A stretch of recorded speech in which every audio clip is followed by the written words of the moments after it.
What up mga Tribu Jam? Shout out diha sa mga Mactan Gold Peacekeepers atong mga master diha. Kaway-kaway naman dyan. So in this episode of our tip and tricks series, atong demonstrate ang aeration with failover. Aeration is important sa atong aquarium. It's important nga ang imong aeration mo function na siya 24/7. Pwede ka mo invest on like AC/DC, no? Kay naman na siya built-in battery while naka-connect na siya sa imong electrical outlet. Mo store na siya power para kung during brownout mo take over, mo fail over dito sa battery ang supply niya sa power, so magana ang imong AC/DC.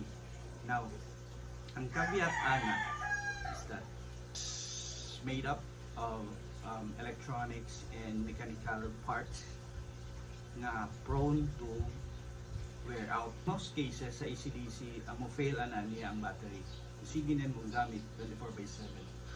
Guba ng battery kaya di man na siya high-end ang battery ana. Good kay the concept of AC/DC nga mo take over ang battery during brownouts.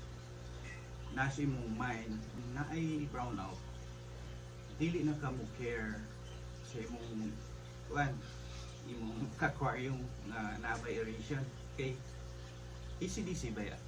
Mao na imong mind. Pero kung i-fail ang battery, timing ni brownout, wala aeration, patay ng isda. Kani akong i-propose or i-demonstrate sa inyo isa failover sa imong aeration. It's semi-automatic. Sa akong setup, nakoy compressor, mao na siya ang akong ipa-under 24/7. Katuto siya ng silent type gamay ra. So brato ra mga around 800 to 1,000 siguro maka-avail ana sa Shopee. And then naakoy AC/DC, katurang entry level katulang AC B30 sa Rizon. Ready na to siya, naka-standby to siya. So gimultiplex na ko ang duha ka input from the compressor and AC/DC. So gimultiplex na siya, ang output niya usa, una siya maghatag og aeration. So normal operating days nga walay brownout, naay kuryente, diri sa compressor magikan natong aeration. Kini nga setup is a good failover plan para sa aeration sa imong aquariums. It's because na-prolong nimo ang life sa imong AC/DC. Kay kung 24/7 na nimo, night chances nga mo fail na iyang battery, di ka kabantay, nagsalig ka, patay yung isda.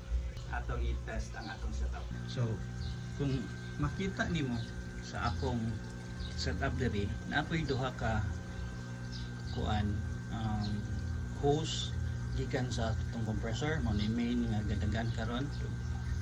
And then natay hose gikan sa atong AC/DC niya. Ang iyang output diri nga hose, mo ni siya ang mo-provide na karon sa aeration sa imong mga aquarium. Right? So atong i-try atong pagngon ang atong compressor, assuming na nag-simulate ta o kuan kanang power failure. Tapos ang ipakita di ay ang atong aquarium nga naa siya aeration gadagan. Okay, I'm not sure if makita ninyo.